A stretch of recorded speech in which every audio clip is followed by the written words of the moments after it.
Hello friends, तो आप सभी को इस नए वीडियो में स्वागत है। मैं इस वीडियो में बात करने वाला हूं इंडियन डाक विभाग के बारे में, जो कि GDS पद पर वैकेंसी निकल चुकी है, जो कि 40,000 से अधिक पदों पर वैकेंसी निकल चुकी है। अगर आप सभी मैट्रिक पास हैं तो आप सभी के लिए बहुत अच्छा ये अपॉर्चुनिटी निकल कर आ चुकी है इंडियन पोस्ट विभाग में फॉर्म फिलअप करने के लिए। तो मैं आप सभी को step by step form fill up कर बताएंगे। तो आप सभी को फॉर्म फिलअप करने के लिए क्या करना होगा, सबसे पहले आप सभी को अपना इस वेबसाइट पर आ जाना होगा। इसका मैं लिंक डिस्क्रिप्शन बॉक्स में डाल दूंगा। आने के बाद आप सभी को सिंपली रजिस्ट्रेशन पर क्लिक करना होगा। तो रजिस्ट्रेशन पर हमने क्लिक किया। जैसे ही आप सभी रजिस्ट्रेशन पर क्लिक करेंगे तो आप सभी के सामने यहाँ पर मोबाइल नंबर इंटर करने के लिए आ जाएगा।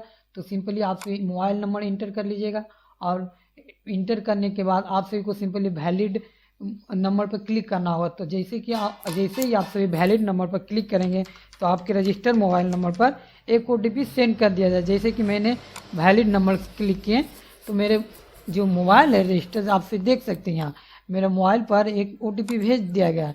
तो यहाँ पर सिंपली एक OTP को फिलअप करना होगा जो मोबाइल पर गया है, और OTP फिलअप कर आप सभी को सिंपली सबमिट करना होगा। जैसे कि मैं OTP को फिलअप कर लेता हूँ आप सभी के सामने। जैसे कि OTP मैंने फिलअप कर लिया और OTP फिलअप करने के बाद आप सभी को सिंपली सबमिट करना होगा। जैसे ही सबमिट करेंगे तो आपका जो मोबाइल है वो सक्सेसफुली वैलिड हो जाएगा। तो सिंपली आप सभी ईमेल भी यहाँ पर डालकर वैलिड कर लीजिएगा और OTP डाल दीजिएगा। उसके बाद यहाँ पर पूछा जा रहा है अप्लीकेंट नेम। यहाँ पर सिंपली अप्लीकेंट का नाम डालना होगा, जिसके लिए आप सभी अप्लाई कर रहे हैं उसका यहाँ पर नाम फिलअप करना होगा। तो नाम सिंपली फिलअप कीजिएगा, मिस्टर मिसेस ये सभी नहीं लगाना होगा। उसके बाद यहाँ पर फादर्स नेम डालना होगा। फादर्स नेम डालने के बाद नीचे आना होगा। आप सभी फादर्स नेम फिलअप करने के बाद यहाँ पर आप सभी को DOB डालना होगा। जो आपका DOB होगा वो मार्कशीट पर वो सिंपली वो अपना सिलेक्ट कर लीजिएगा इस कैलेंडर के अनुसार। और सिलेक्ट करने के बाद आप सभी को अपना जेंडर बताना होगा, आपकी मेल है या फीमेल है वो सिंपली सिलेक्ट कर लीजिएगा। उसके बाद आप सभी को यहाँ कम्युनिटी साथ में डालना होगा। कम्युनिटी मतलब आपका कास्ट क्या है वो अपना फिलअप कर लीजिएगा। OBC है, URL है, ST है, SC है। तो आप सभी सिंपली अपना फिलअप कर लीजिएगा। उसके सर्कल और सेकेंडरी स्कूल पास है, मतलब कि आप किस स्टेट से पास हैं वो अपना स्टेट को फिलअप करेंगे। और स्टेट फिलअप करने के बाद आप सभी को पासिंग ईयर डालना होगा कि मैट्रिक में आप मैट्रिक का कब पास किए हैं। तो आप सभी अपना मैट्रिक पास डाल दीजिएगा। उसके बाद ये जो कैप्चा दिखाई दे रहा है ये कैप्चा को आप सभी सिंपली यहाँ पर फिलअप करना होगा। और कैप्चा फिलअप कर ये सबमिट वाले ऑप्शन पर क्लिक करना होगा। जैसे ही आप सभी सबमिट पर क्लिक करेंगे तो यहाँ पर बोल रहा है first state to your registration complete, मतलब आपका जो रजिस्ट्रेशन है वो फर्स्ट स्टेट में आपका रजिस्ट्रेशन कंप्लीट हो चुका है। तो आप सभी को सिंपली अब नीचे आना होगा। नीचे आने के बाद यहाँ पर पूछ रहा है please continue filling your details below, मतलब कि आपको अपना यहाँ पर आधार नंबर डालना होगा। और आधार नंबर डालने के बाद यहाँ पर पूछ रहा है कि डिसेबिलिटी है तो डिसेबिलिटी है, मतलब कि विकलांगता है तो इस पर क्लिक करेंगे, अन्यथा नो पर क्लिक करेंगे। और करने के बाद आप सभी को सिंपली नीचे आना होगा। और यहाँ पर आप सभी को पूछा जा रहा है कि लैंग्वेज स्टडी, मतलब कि आपका जो एग्ज़ाम हुआ था वो किस लैंग्वेज में आपने एग्ज़ाम दिए थे वो अपना सेलेक्ट कर लीजिएगा लैंग्वेज। और सेलेक्ट करने के बाद यहाँ पर पूछ रहा है वेदर एम्प्लॉय, मतलब कि तो अगर आप एम्प्लॉय हैं तो एस पर क्लिक करेंगे, अगर एम्प्लॉय नहीं है तो नो पर सेलेक्ट करेंगे। और उसके बाद यहाँ पर आप सभी को अपना एक फ़ोटो अपलोड करना होगा। सिंपली जो फ़ोटो रहता है वो अपलोड कर दीजिएगा 50 KB के अंदर। उसके बाद यहाँ पर एक सिग्नेचर को अपलोड करना होगा। सिग्नेचर अपलोड करने के बाद सिंपली आप सभी को सबमिट पर क्लिक करना होगा।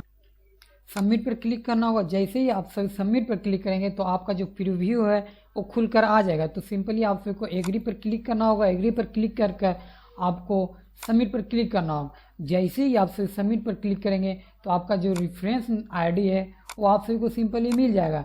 तो अब आप सभी को क्या करना होगा, please keep the further reference, मतलब आप सभी को सिंपली कंटिन्यू टू अप्लाई, मतलब कि आपका जो रजिस्ट्रेशन है सक्सेसफुली हो चुका है। अब आप सभी को फॉर्म को लिए अप्लाई करना होगा। तो अप्लाई करने के लिए बाद को आपको क्या करना होगा, सर्कल अप्लाई, मतलब आपको अपना सर्कल चॉइस करना होगा कि आप कहाँ से अप्लाई करना चाहते हैं। तो चलिए मैं बिहार से अप्लाई करना चाहता हूँ तो मैंने अपना सर्कल चॉइस कर लिया।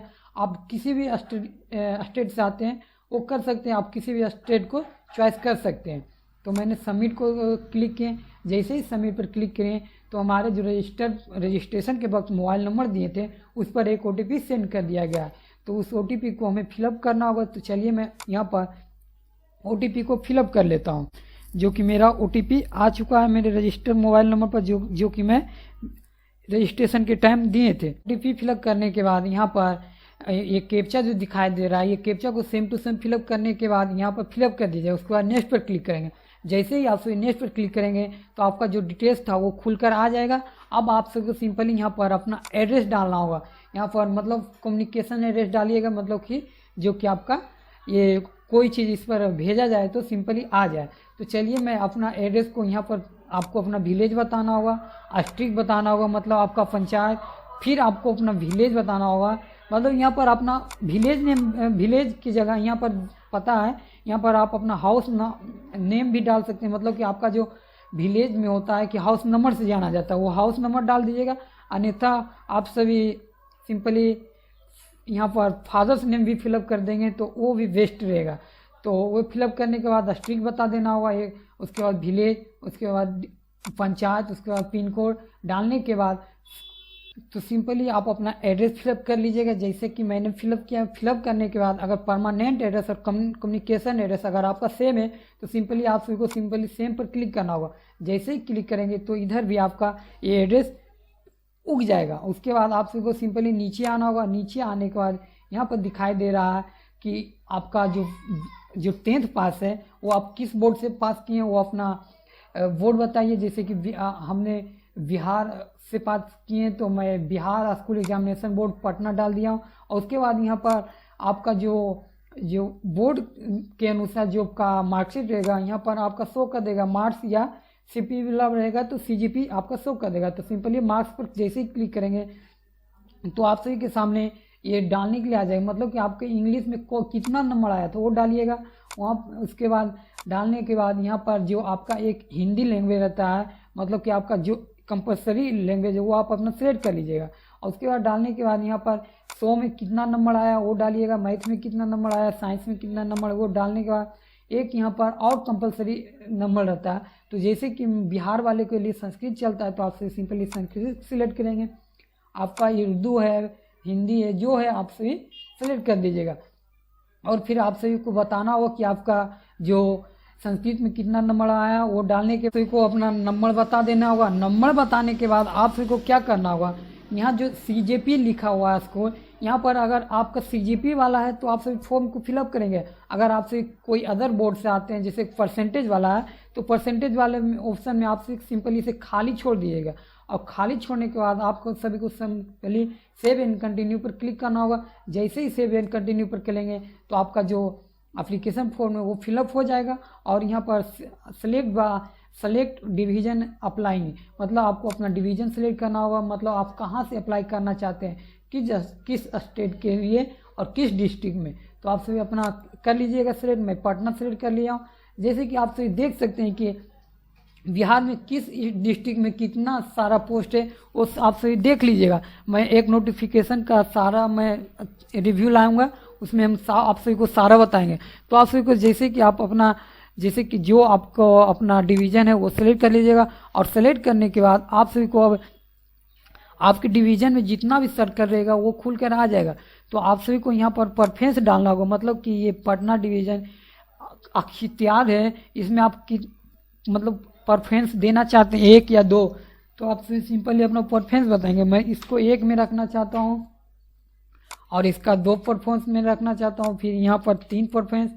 जैसे ही आप सभी अपना चॉइस कर लीजिएगा। मैं से चॉइस कर लिया। अगर आप सभी R रखना चाहते हैं तो आप सभी और रख सकते हैं। और यहाँ पर क्लिक हेयर कर आप सभी अपना प्रेफरेंस को भी, जैसे कि यहाँ पर डाउनलोड हो गया तो आप सभी सिंपली इसे ओपन करके देख सकते हैं। जैसे कि मेरा ओपन हो रहा है तो थोड़ा सा अपडेट कीजिए। ये एक्सेल में हो रहा है तो थोड़ा सा होने दीजिए।